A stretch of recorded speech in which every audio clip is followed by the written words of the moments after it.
Bonjour et bienvenue en Bretagne Sud, Morbihan. Et nous sommes partis du port de Saint-Gédas-de-Ruisse et nous allons partir pour une session de pêche plutôt avec une dominante leurre souple, pêcher à la volée, peut-être pêcher en traction, mais également peut-être sur des chasses, pêcher avec d'autres techniques, s'amuser avec des leurres et des stick-bait, des leurres dures, etc. Donc là, nous sommes dans le jardin secret de Marco. Nous sommes dans le secteur de la Téniouse où nous allons pêcher à la volée. Il y a quelques chasses qui se sont déclenchées dès ce matin et ils ont déjà pêché une dizaine de poissons. Donc c'est de bon augure pour le restant de la journée. La météo est très estivale et nous avons pas mal d'échos en ce moment sur ce secteur de la Téniouse où il y a pas mal de caillasses. C'est un secteur où il y a pas mal de courants. Pour moi, c'est un peu le gendarme du coin. Quand on va au large et bien quand on passe à la Téniouse, ça nous donne le ton. À la fois le ton sur la qualité de la houle, la météo et aussi la présence du poisson. Donc on voit, il y a des échos déjà qui sont présents sur le GPS, là, sur le sondeur. Et je pense qu'il va falloir pêcher, perdons pas de temps. Allez Marco, allez, c'est parti. C'est parti.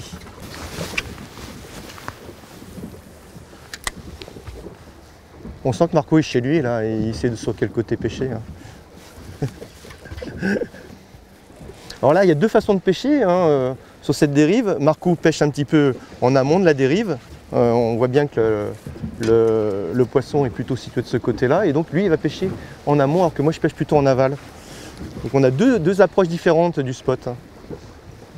Donc là on pêche autour de deux patates de roche qui se situent un petit peu à tribord du bateau et donc on pourrait éventuellement lancer directement dessus. Mais il est possible que le poisson soit autour de la patate mais aussi en abord de la... Je viens d'avoir une tape. En abord de la patate, moins à côté. Mais il est tout à fait possible que, comme il est actif, il n'est pas à poste. Et donc, il est peut-être positionné autour de la roche, pas forcément sur la roche. Ouais, dans l'animation, là, comme c'est un petit peu actif, j'ai tendance à être un peu sec, du style tchac-tchac, avec des temps de pause, pas forcément tchac-tchac tout le temps, mais essayer de varier pour ne pas être trop mécanique. Mais bon, sur les petits barcets, même si on est mécanique, s'ils sont hyper actifs, ils prennent assez facilement, quoi.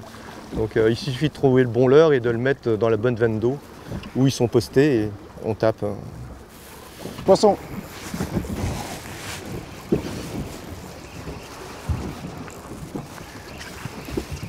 T'as besoin de l'épuisette? À gratter au fond. Hein.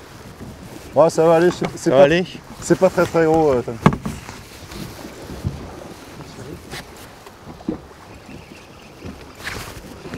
toute façon, c'est du bar, c'est sûr. Ouais, non, c'est pas très gros.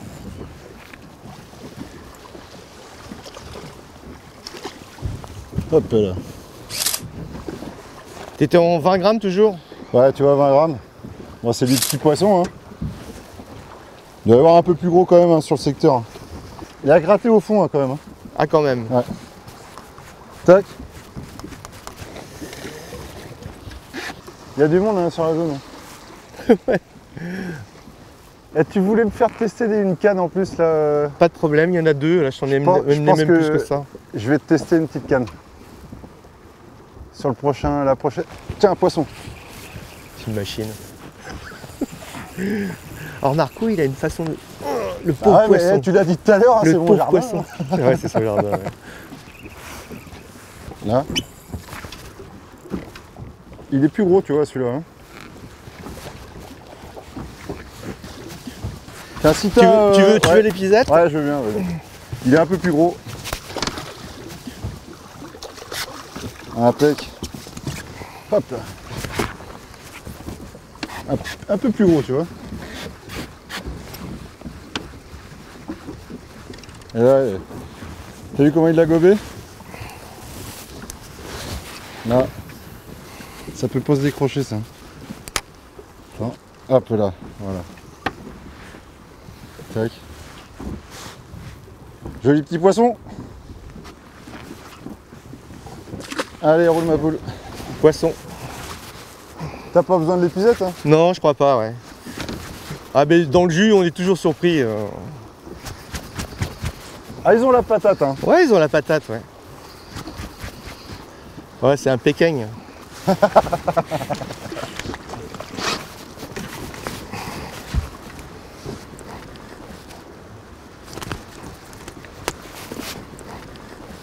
Voilà, petit poisson deviendra grand, évidemment.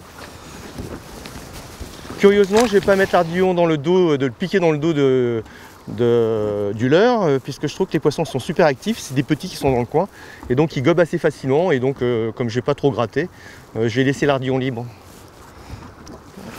Ça évite d'avoir des loupés ou des touches sans suite. Donc là, je lance plutôt en aval. Je suis dans le lit du courant, mais là, on est à la fin du courant. Je laisse descendre au fond. Et quand ma bannière se détend, c'est que je suis au fond. Il y a aussi un signal en ce qui concerne le sion. Quand le sion salue un petit peu, là, on sait qu'on est sur le fond. Surtout ici, les endroits sont assez encombrés. C'est pas le moment de parler de l'heure. Donc il faut être assez attentif. Et j'ai même des fois tendance à animer avant pour tendre le fil. C'est un peu façon de procéder pour être sûr qu'on n'ait pas trop de bannières. Hop, touche, poisson. Donc pareil, petit. Alors peut-être que l'ardillon il a fait pour quelque chose, il était prêt. Donc il a engamé, terminé. Bah tu vois, ton explication était bonne, Tom.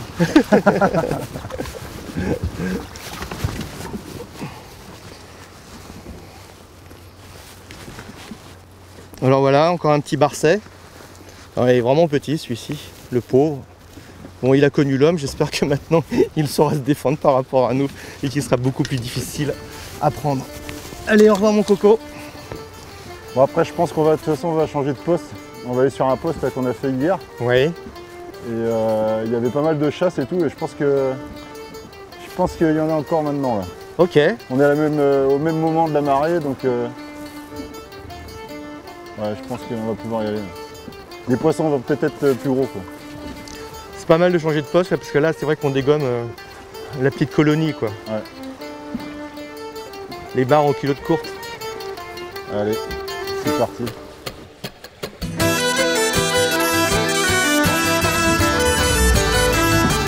Et en fait, pourquoi je pense qu'ils sont actifs, donc sur le crazy c'est mieux. Tu vois pourquoi moi je baisse ma canne comme ça, c'est que le leurre, en fait je fais quasiment pas de traction. Moi. Le leurre il part à gratter au fond et je suis sur le côté et tu vois la canne, canne basse. Ouais. Et je fais quasiment pas d'animation quoi. Le leurre il nage tout seul dans le courant. Tu fais canne basse parce que c'était trop grand. Ah, c'est peut-être ça aussi.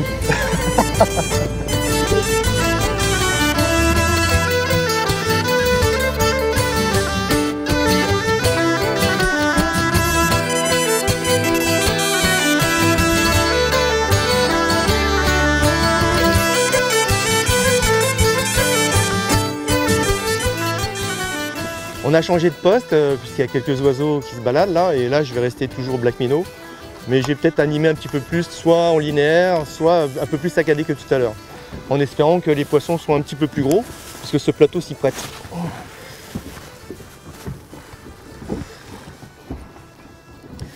D'ailleurs, ce qui est intéressant ici, on voit que la Téniouse, quand je disais que c'était le gendarme du coin, on voit qu'il y a un tout petit peu de houle. Et là, on voit tout de suite que la mer a un petit peu changé. Ah, il y a du piaf. Hein.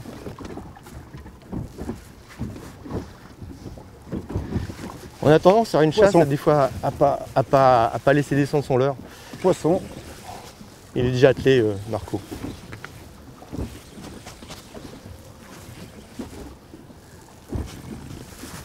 C'est pas très gros encore. Mais bon.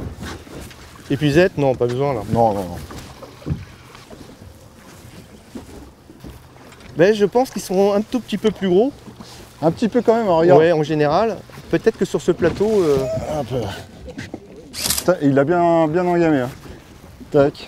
T'as plutôt laissé descendre ton leurre au départ? Ouais. Parce qu'il y a un peu de détect là. Il y a pas? Il y a un peu. Un peu? Ouais.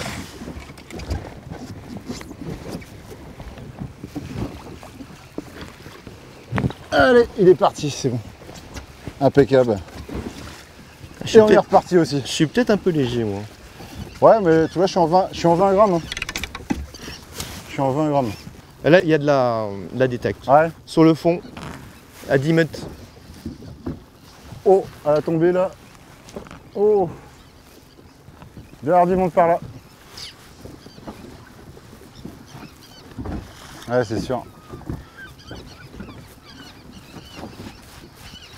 Ouais, on est sous les oiseaux pratiquement là. Hein.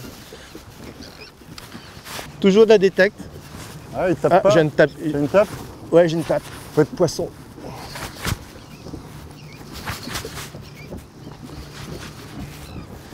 Faut être assez dynamique, hein, je pense. Hein. Ouais, je pense aussi, ouais. Oh, putain. Donc, le black minnow un peu plus dynamique. Voilà, il est venu en surface.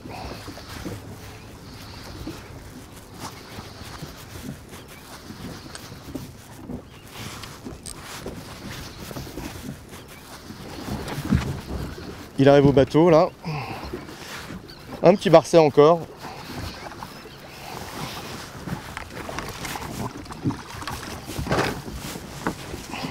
Alors c'est vrai que de l'attraper à la main comme je le fais là avec le fil, j'essaye de tendre le fil pour pas justement laisser de mou.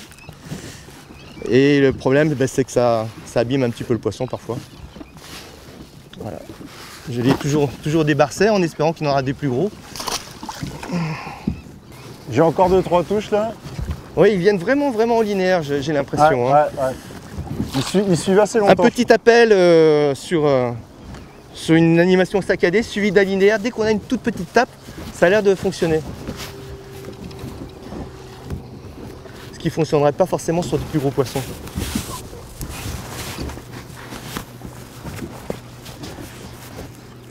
Ah, ils suivent longtemps. C'est reparti. Ils suivent très longtemps.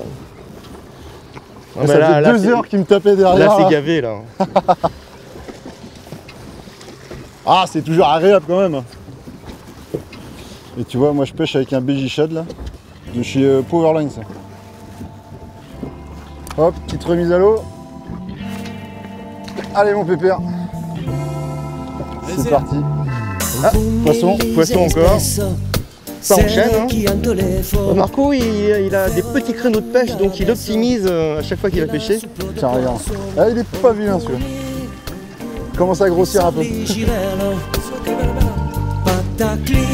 Voilà, moi j'ai eu une tape et j'en ai encore. Et voilà, je suis venu en linéaire dès que j'ai senti la première tape. Ouais, juste après la tape, il tape pêche à la volée linéaire, un peu. Je suis venu en linéaire pour le leurrer. Pareil, petit barset encore. Bah fou. Eh Marco, tu vas nous trouver un poste où il y a des plus gros poissons quand même. Côté pêche, encore tu vois, il commence à grossir un peu. Quand ça pite de remonter le poisson. Côté pêche, va à la mèche. Insolite la bonite ici et donc. Voilà. De la raconter. C'est vrai que tu es bien entouré quand même. Oui, faut que je fasse attention. Monsieur. Je suis bien devant moi en fait. On connaît la patience. Allez, poisson. Alors là, franchement, j'ai pas fait grand chose. C'est le truc aléatoire. Tu laisses descendre ton leurre, tu touches le fond, tu fais un peu n'importe quoi en parlant et ça marche. Comme quoi, il y a un facteur chance dans la pêche hein, qui n'est pas négligeable. La mer a de l'avance. Ah, je crois que je l'ai fait. Jamais le bout. On garde la cadence. Tant que la chance est avec. T'as vu la concentration? En tout cas, il se bat bien. Ah, il est un peu plus joli, ouais. Ouais, peut-être un poil plus gros. Jamais tout de suite. Allez. Côté pêche, on se dépêche. Là, je suis parti en linéaire derrière, mais ils ont l'air un petit peu plus encore linéaires.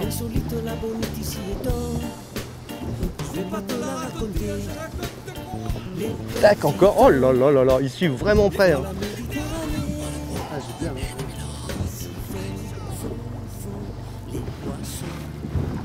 Il a une trop petite bouche. C'est encore un petit, Tam. Non, non, il est là au bateau. Ah, t'as vu? Il était au bateau. Ah, tiens, pendu. Tu me diras, c'est des loups, hein, chez vous. Les loups, qu'est-ce que ça fait hein? Ça suit. Ah, ça suit en meute. En meute. Bah, ah bah ouais, non, alors là, tu peux pas filmer ça. Ah, ça, c'est pas une meute de loups, ça. Là, ça craint, là. C'est quoi en Méditerranée? Pardon, bah, rien. J'ai pas l'image, voilà. Ah ouais, sympa, ouais. Ah, je peux pas. C'est ça qu'on appelle les loups en Méditerranée. Vite. Je vais pas te la raconter. Alors là, je pêche avec des cannes bambou roses, des cannes au mètre que je construis en Bretagne Sud. Et là j'ai choisi une 62M, c'est une canne de chez Rain Shadow qui sont pas mal résonantes. Et donc c'est une canne qui a une action de pointe assez prononcée, sur laquelle donc on est assez direct quand on pêche au leurre. Et je pense qu'elle me convient bien par rapport à ce genre de pêche où j'ai besoin d'animer d'une façon un peu plus dynamique et aussi de passer en linéaire. Donc toutes les cannes peuvent pêcher en linéaire. Regardez ça, quand je discute et que je viens de prendre une tape, le manque de concentration et un ferrage un peu aléatoire fait que le poisson m'a leurré. Donc c'est vrai que les cannes, on pourrait prendre une canne par leurre. Je pense que le Black Minnow, qui souvent a besoin d'une animation plutôt cool, je pourrais prendre une canne avec une action plus douce. Et si j'avais choisi Crazy avec une action de pointe. Mais là, bon, je suis très content de pêcher avec cette canne que je découvre un peu, qui est une canne qui a pas mal de hauts modules, donc du carbone, un nappage de carbone qui est assez présent en pourcentage, ce qui fait que ça leur permet de faire des blancs hyper légers, et donc la légèreté égale résonance aussi, et avec des actions de pointe très très prononcées. Donc c'est des plans qui sont distribués par la société Roadhouse, qui commence à avoir un panel de cannes assez intéressant. Et Marco pêche avec une 705 HM, donc ça c'est plutôt une canne Northford Composite, Gary Loomis étant le concepteur des premières cannes en carbone. Donc c'est grâce à lui que nous pêchons avec ces cannes en carbone, alors qu'auparavant elles étaient surtout en fibre de verre. Et donc il a une canne qui est devenue un classique dans le mode du road building, la NFC MB 705 HM. Il me l'a piqué, donc je suis obligé de pêcher avec autre chose. Là, elle est très bien ta canne.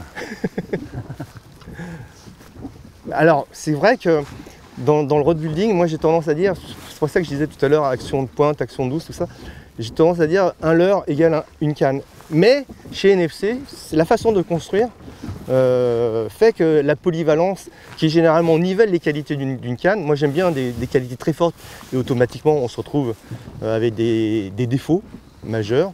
Je dirais qu'on ne va pas sur un circuit automobile avec une bagnole, un 4x4. Eh bien non, malgré tout, NFC a une tendance à faire des cannes polyvalentes, donc mais avec des qualités. Poisson ou pas poisson là? Non, c'est le fond. Avec des qualités assez hautes dans tous les domaines. C'est une constante chez eux. C'est la magie des cannes NFC.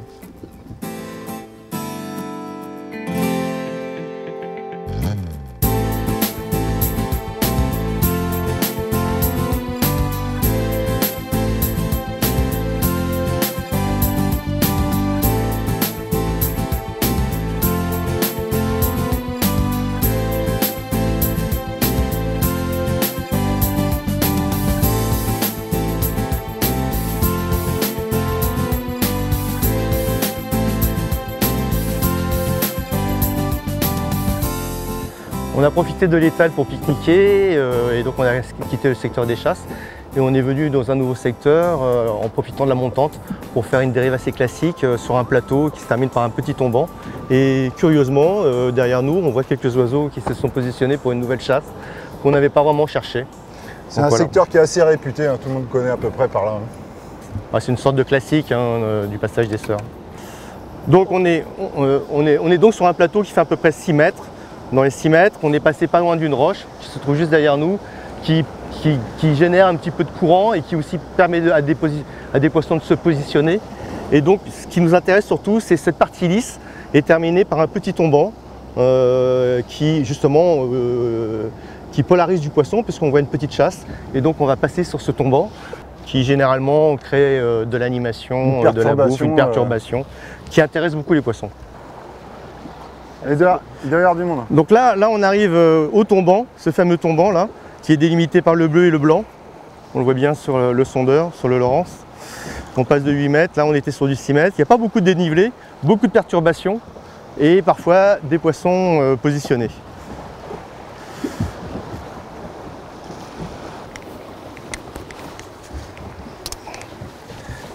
Poisson. À la marche, hein. Et là c'est plus joli. J'ai l'impression. Ça sent le beau poisson là. Ah, c'est plus gros, je pense. Ouais. Parce que ça me met. J'essaie de glisser. Enfin. Ah, je peux pas te dire. Je sais pas. Ah, ça met des gros coups de tête hein, quand même. Hein. J'espère que c'est pas une vieirasse. Tiens, moi j'ai des tables de l'autre côté, on dirait qu'il y a des zézettes dans le coin. Ah, c'est pas une zézette ça. Non, j'essaie, ouais. Ah, il est correct, hein. Tu veux l'épuisette? Ah, je pense, ouais. Parce que je suis en 30. Ah, non, ça va. Ah, je suis en 30 centièmes, je sais pas.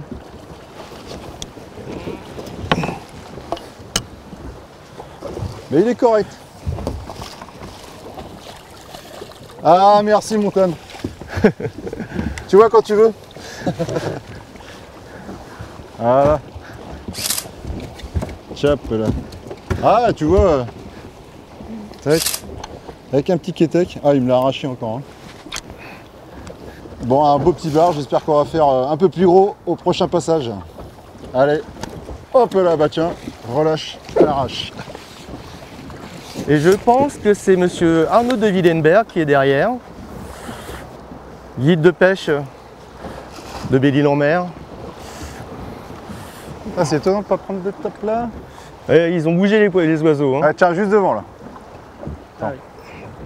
Donc, on me dit souvent en Haute-Montane que j'ai une pêche particulière. C'est que je pêche en travers du courant et sur le côté. Donc là, je pêche en 20 grammes avec un crédit 100 000 là, de chez Fish. Et en fait, j'anime quasiment pas le leurre. Je le laisse travailler tout seul au courant au fond. Et avec quasiment aucune animation. Juste une petite tirée pour reprendre la contact avec le leurre, qu'il n'y ait pas de bannière dans le fil. Et je le laisse tapoter le fond tranquillement. Et quand il est trop aspiré, je lui redonne du fil pour que le leurre retravaille au fond, quoi. Oui, finalement, c'est particulier ce que tu fais parce que généralement, le crazy, on pêche assez dynamique. Et toi, tu as tendance à l'utiliser d'une autre façon, beaucoup plus slow. Je trouve ça intéressant parce qu'on se rend compte qu'un leurre qui est généralement utilisé d'une certaine façon, on peut prendre sur d'autres façons, sur d'autres animations, on peut attirer le bar. Comme quoi, il ne faut pas rester dans un cadre. Ouais, poisson. Et tu me prouves tous les jours que ça marche. On essaye. Hein. Mais tu fais que des petits finalement. Bah, comme c'est ça, c'est ça. Ils se défendent. Hein. Je fais des pins. Tu fais pas que des pistes, non. Et hop là. Ah, t'as vu la zézette derrière? Tac. Petit bar. Au crazy. Allez.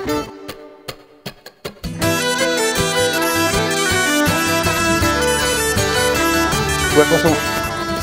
Voilà, j'ai reposé mon leurre dans l'eau parce que je m'étais plus ou moins accroché, du moins décroché un poisson, et en laissant retomber mon leurre, ça retapait à suivre.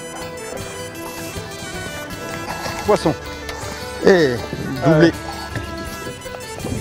Ah bah c'est un baratane. Pardon? C'est un bar.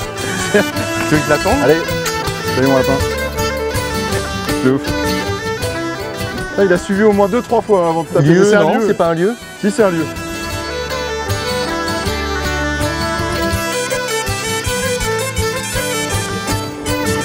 Allez. Ouais, le vent est en train de se lever là. Je pense que ça peut être pas mal pour la suite de la pêche. Les poissons risquent d'être un peu plus actifs qu'en début d'après-midi. On voit que c'est décollé sur le downscan, donc on sait que c'est du poisson et pas de la végétation, donc on voit les signaux en bas là, et la répétition des autres signaux sur le downscan qui valide un peu ce que l'on a vu sur le sondeur.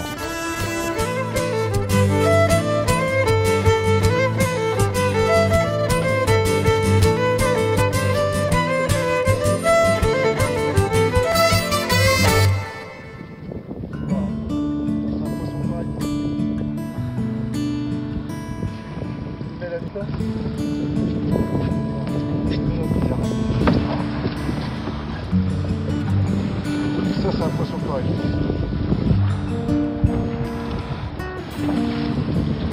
Ah oui, oui, oui. Allez, oui. Ah ouais, oui. Il y a la wash.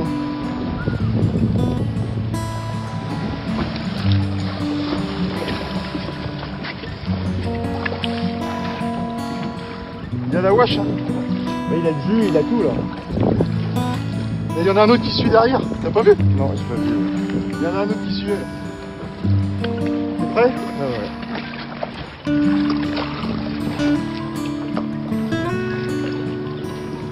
Je le ramène. Voilà, yeah! Décroché dans l'épuisette. Et là, on a quand même un beau poisson. Ah, ça fait plaisir ça. Hein. Et Montane. Yeah. C'est un poisson correct, c'est pas encore. Oh si, c'est joli. Hein? En général, les gros poissons sont à l'extérieur des chasses. Oui, en effet, là, tu as raison, ouais. Il y a des jolis échos au fond. Ils ont l'air actifs. Même mon gamin en a tapé un de 4 kg aussi.